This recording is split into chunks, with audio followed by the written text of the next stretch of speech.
Well, hello plant lovers, it is Matthew in Melbourne welcoming you to my orchid channel, although it might not look like it right now. But yes, Happy New Year, because it's the first video of 2026.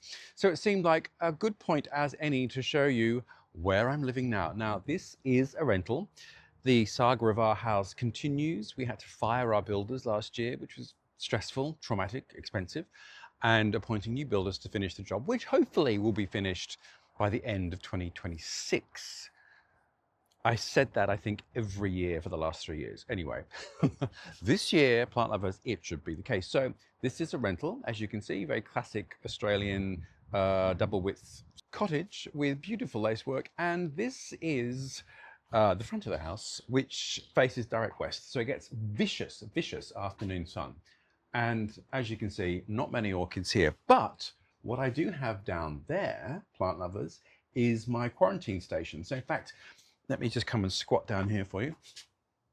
So all of these orchids here are ones that I got from the estate of Joe Crawford. Well, not the estate because he is still with us, but from the dispersal of his orchid collection. Now, I'll link the film up there that we made in getting rid of his orchids. So these things in the tray here came from his collection. And so they're just out here minding their own business, keeping away from everything else I have, while I just make sure that there's nothing untoward going on. Now, I did get a fabulous Cymbidium from him, but it did have mosaic virus, so that went in the bin. Not the compost bin, but the bin. So these plants here, I will make a video about probably soon, actually, just to go through with you what I've chose from his collection. And in the meantime, there they are. So this is due west, very sunny in the afternoon, and in winter the light is a lot lower and it penetrates in. So plant lovers, this is my New Year gift to you, which is a tour of my grow spaces. So without further ado, let us go inside and have a further look. So here we are in the dining room. This is our dining room here, covered in detritus, I'm afraid to say, lots of books. That is the outside area there. Now that area faces due east, so it gets morning sun. And up there, you can see a window that faces due north, which is in the southern hemisphere where most of the light comes through for most of the day. So in the northern hemisphere, that will be the equivalent of south. And then west is at the front of the house back down there, which is the afternoon sun, very vicious. Now, here is where I'm only able really to grow orchids inside. And I would say the light here isn't fantastic. There's quite a lot of indirect light bouncing around because of all the white walls outside. It does get sort of morning-ish light. It's better in winter, actually. And then it does get diffused light from that window, which is north-facing all day. And in winter, that's better. So it's fairly bright, but it's quite indirect, and it's not strong indirect light, if that makes any sense. So I'm not 100% sure that this is a great spot, but you know what? Beggars can't be choosers, and this is the only real spot I've got inside. And what I've got here is Bulbophyllum elizabethan buckerberry, which I've made many videos about, which blooms really well for me. I've got any sort of vandery thing that I need to grow inside. And here, look at this spike, is my Psychopsis, my Psychopsis. Now that spike has probably taken 4 to 5 months to get that big, and the flower still hasn't emerged. So largely that's the orchids I've got here. There's other plants growing there, including begonias, various begonias, and this rather charming little oxalis. It's quite a rare oxalis. Anyway, so not that many orchids indoors downstairs this time, plant lovers. Anyway, so this is our indoor space. Now, it is relatively warm and relatively bright, and the kitchen is just behind us there. So there's lots of airborne humidity, which I love when you're boiling water or cooking. Anyway, so that is my only real indoor growing space, although it's not, because there's a few more upstairs, but that's the major spot. All right, let's now go outside and I'll show you what's going on there. All right, so I was quite excited-ish by this space, but there we go. It faces east. It gets really good morning light, but of course it faces west that way. And in summer when the sun's high, it really burns down here. And so I've had my Dendrobium delicatum is here, and it was great for the sort of winter, spring months, but now the sun's on it, it's really getting burnt. However, there's kind of nowhere to put it. So I am going to rearrange this whole area. and put that somewhere where it's going to get a little bit more protection from the fierce afternoon sun. I have burnt it. You know what? Until we really move and I can actually get everything sorted out properly, you just have to make do with what you've got, which is the whole point of my channel. Now, I do have a few other Australian Dendrobiums out here and a lot of Cymbidiums, which are at this end. So down here, particularly where they do get morning light, but then afternoon protection. So direct sunlight, they're probably not perfectly happy there. They'd prefer much more of a filtered area. And in our previous house, I was lucky enough to have an area with silver birches, which had dappled light throughout the year, which was perfect for them, if perhaps a shade too dark. Anyway, here we have not ideal conditions, but not bad. And I think that's really it out here. So largely Cymbidiums and some Aussie Dendrobiums not loving life. The other plants that we've got here, lots of bromeliads, fuchsias, begonias, other such things. Yeah, anyway, so this is outdoors. Ta-da, ta-da. Look at that strelitzia there, isn't it fantastic? And the honey-eating birds absolutely love that. Now, it's not mine, it was in a pot when we came here, but the flowers are sensational and they're well loved by honey-eating birds. So this is my outdoor area. And the whole rigmarole of moving plants was very stressful and not something I really want to do again, but I'm going to have to. But I have done a huge cull. But it did really make me ponder many things about exactly what I'm doing. Alrighty, so leaving outside and the pink dwarves behind, we will now head upstairs where I have another indoor growing area, a little one, and then an outdoor area upstairs, which is where most things are nowadays. It is warmer and sometimes lighter. So there we have this large window here, which is north facing. As I said, in the southern hemisphere, that means you get more light. So this area is an odd spot. It's sort of like a mezzanine study. And there is that built-in section, which is one of my few remaining indoor growing areas. So what we have here is largely Paphiopedilums. And I'm not 100% convinced of the light. So let me just point it out to you again. There is north facing. So in winter, the light is lower and penetrates deeper into the space. As you can see though, it's all white. So it reflects a lot of light and the lights are on relatively often. Now up there is a west facing window, which does get quite fierce afternoon sunlight, and in winter again the sun is lower, so it penetrates deeper.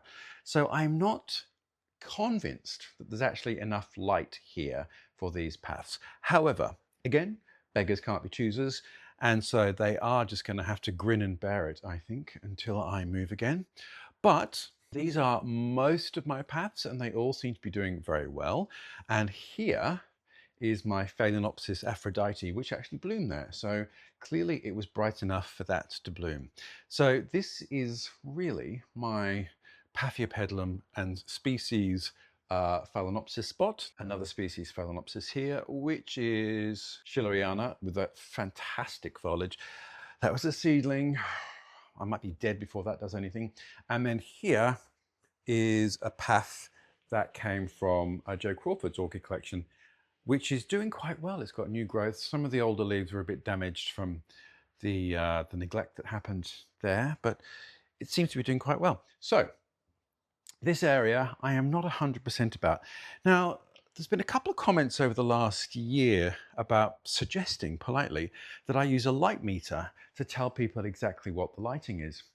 And although that's a great idea, I'm just not that guy. I'm not a gadget guy. I hate gadgets in the kitchen and I hate gadgets gardening, really. I think a lot of it has to do with instinct, trying to understand where the plants come from, whether it's the species conditions or whether it's where the species ancestors of a hybrid came from, and then trying to figure out how to replicate those conditions for you. So the light in this particular spot changes dramatically from summer to winter, and the light reading right now might be of no relevance to you because you might have a much warmer or a much colder environment, or you might have drafts, or you might be in the subtropics, or you could be in the northern hemisphere with very dark, long winters. I think the thing about growing orchids is kind of has to be instinctive. You need a few building blocks to understand what certain orchids need and then kind of make it up as you go along, which is what I have done. Now, here we are outside, plant lovers. So this is the first part of the outside terrace, and how wonderful is that? So that view there is north facing. Again, it's where all the light comes from in the southern hemisphere. But it is also got this polycarbonate roof. So it's kind of fantastic. Now along here, I have got on the top a lot of Australian orchids, so Dendrobiums and Psychopsis. Now in winter, the sun is a little fierce, so it's not perfect. So I fear a few things may have got burnt, Psychopsis. So then I've moved the Psychopsis lower down along here, which I'll show you in more detail. And they seem to be much happier there. What else do I have here? I have a mixed bag, really. Anything that wants plenty of air movement and indirect light. So, look at this little beauty, actually. This is a Coelogyne, and it is lactea, I think. Yes. Which, funnily enough, has just come into bloom. And funnily enough, because my records weren't up to date, I already have. But anyway, look at that, Coelogyne lactea. So it's hanging quite low, as you can see. There it is. But nonetheless, it seems to be enjoying life. What else have I got here? Oh, it's a mixed bag of things basically that want to be undercover, plenty of air movement, and relatively bright indirect light. So the other companion things there, Streptocarpus, other Gesneriads, ferns, yeah, things that are wanting a bit of protection. Then here I have a few more Sarcochilis, which I think are doing quite well. So they get morning sun and a bit of protection from the north where all the sun shines. There is a Cattleya hanging up for its dear life. And here is my Cymbidium canaliculatum. And plant lovers, I just visited a local nursery in Melbourne, which was incredible. Now, I bought a couple of orchids from them, which we'll get to at some point, not in this video. And I've arranged to go and make a video with them in June-ish, May, June, which is midwinter here in Australia, but when they have a lot of things in bloom. And they have a lot of canaliculatum, and they have a very different growing regime, different to mine, and theirs all bloom and are very healthy. Now mine did not look great when it came out of winter. It's looking fine now, but I know why. But we won't go into that, plant lovers, because that is a whole new video. All right, now, here we are. This is the exposed part of the terrace. So there's all sorts of perennials and shrubby things going on there. And the orchids that I've got growing down there's a few ground orchids and some of the Spiranthes. So Spiranthes australis growing here in a relatively fullish sun in a dish, and Spiranthes odorata, which is the North American species, which has now got 3 growth points. No buds at this point, but the australis, as you can see, are all coming into flower, which is great.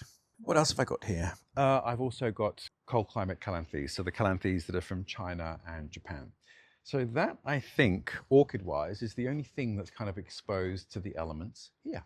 And now, the piece de resistance, here we are in the bower of my orchid house. So yes, when we came to see this house, I was so thrilled that basically here was this sort of gazebo at the end of this outdoor terrace. Very exposed, which I kind of could see, but really came to understand.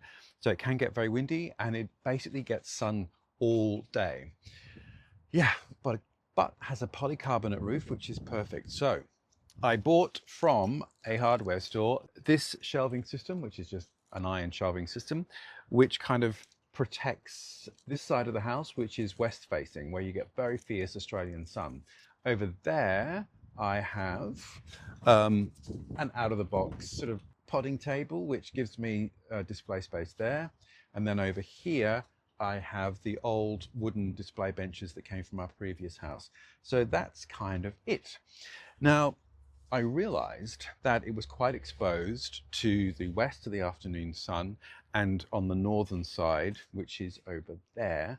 So I used some shade cloth, and let me just try and find you a good bit. So I wanted shade cloth that was kind of aesthetic. So most of it is nylon, but this, plant lovers, is a natural Hessian. And I don't know if you can see, can you see? Oh, there you go. You can roughly see behind it there. So it's quite a loose weave. So it's perfect. It's perfect for filtering light. So I've used this, we'll come outside for a bit. I've used this as a curtain there, which is the west side, and on that side, which is also west facing. fierce afternoon sun, and then I've used it along the return there, which is north facing, just to give myself some protection. So I bought that by the meter from a hardware store, and I just preferred it to the synthetic shade cloth options that were around. You know, I'm a natural kind of guy. And so here, it's not a huge space, but it's crammed to the gunnels, as you can see. So I have things hanging up, and you can see it is quite exposed. It does get quite windy. But because I've enclosed it now, things are protected. But when we first moved in, I didn't have this metal shelving here. So there was no protection, and things were blown over and blown out of their pots, and it was Armageddon, let me tell you. But now I feel things are much more protected, so nothing is really blowing away. I'm fearful that the orchids here get a real blast of afternoon sun. You know, these are the quirks of your own grow space that you've got to try and figure out. So I've tried to get things here that are quite tough, that can take a bit of afternoon sun. Not sure if I'm 100% successful with that. And then things that are hanging up. So I've got Stanhopeias hanging up, and I've just noticed that my Stanhopeia oculata has actually got a spike emerging, which is really exciting because it didn't flower last year. I think because it just was getting too shady in my previous condition. So there is a lot of direct light from above. So this is basically east, north, west. So there is light from all directions all day, which is kind of good, but also means you've got to control it. So on the top shelf there, I have got things like Miltonias that like really strong sun, Lalias, some Cattleyas, anything else that really wants bright indirect sun, some Cattleyas. Then on the second shelf, we've got things that want a little bit more protection. And then on the very bottom down there, we've got things that are more shade wanting. Again, it's not a huge amount of space, so you kind of got to make do with whatever you've got. And yes, water does drip down from one orchid to the next, but what can you do in a tight space? They're just going to have to cope. And so far, so good. I've had things bloom in this space for the first time, which is great because there is basically more ambient light. My previous grow space in the previous house was very shaded from sort of the afternoon onwards and often quite dark, particularly in winter. So there was, I think, most of the day where things weren't really getting optimal light. So it always amazed me that things ever bloomed. But here it's sort of the opposite problem. I've got a lot of light and I've got to really navigate that with some things that don't like it. And a few things have been burnt, I feel, but we're getting there. And I've just noticed there is another Coelogyne. This is Brockhurst, mooreana Brockhurst. There we go. Anyway, looks very much like every other Coelogyne, I have to tell you the truth.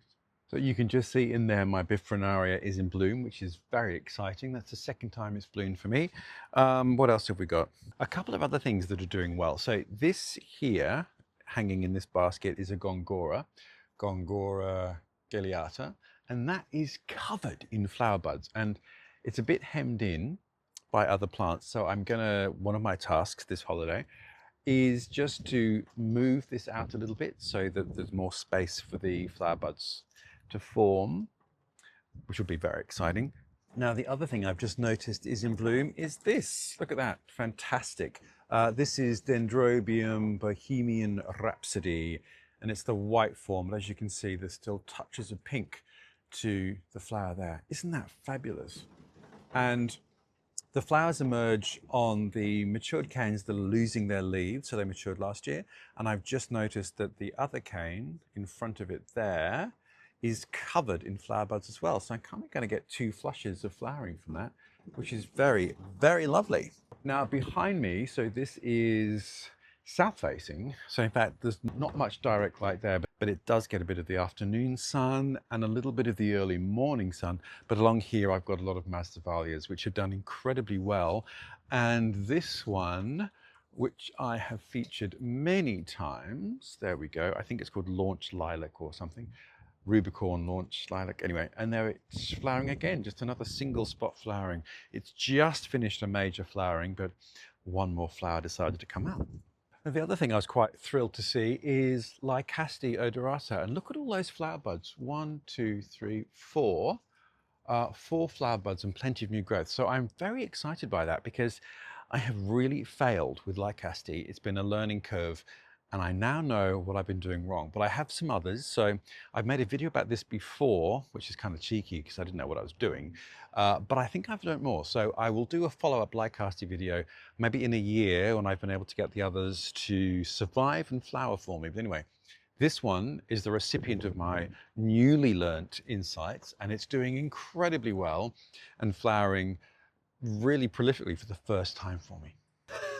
Look what I've just found. Now, you have to forgive me. I've forgotten the name of this. It's got a tag which is not correct. So I'll drop the name in because I have to go and double check it. But I did buy 2 of these plants, and one was going to be a test outside and one inside. I made a video few months ago about the one that flowered inside, which was much earlier. I thought that I'd got rid of this one in the move, but no, plant lovers, there it is, and it's in bloom. A good 3 months after the one indoors, but there you go. Just goes to show this is happy outside undercover with bright indirect light. It's certainly been able to take the winter minimum. So there we are. Maybe I'll pot them together and just make one massive specimen, which someone suggested, but that is lovely. So there we are, plant lovers. This is kind of, I think, the best space I've had thus far in terms of light. And as you can see, great air movement because it is completely exposed all the way around. There's this sort of wooden form about 2/3 of the way up and the polycarbonate roof protecting it from the rain. But it is windy and it does get a lot of light, but nonetheless, trying to manage the light and make sure that the right plants are getting the right light is always the difficulty with orchid growing, but somehow I think we're figuring our way. But I will confess, plant lovers, that moving all of these things and realizing just how many plants I had when we had to move was really confronting, trying, and quite difficult. And also it made me wonder, what on earth am I doing all this for? And do I want to continue doing it? Do I want to have so many orchids? And they kind of can rule your life, as I'm sure many of you will know that have a lot of orchids. So although it might not look like it, I have reduced the volume a lot, and I think I need to do it again because I really don't want to be the prisoner of my orchid house and my orchid collection, which means, you know, you feel anxious about going away. And I don't want that. I want a rich and varied life anyway. And part of that was also thinking, well, maybe just the effort of making a YouTube video every week is too much. I have nothing to say. I've said it all.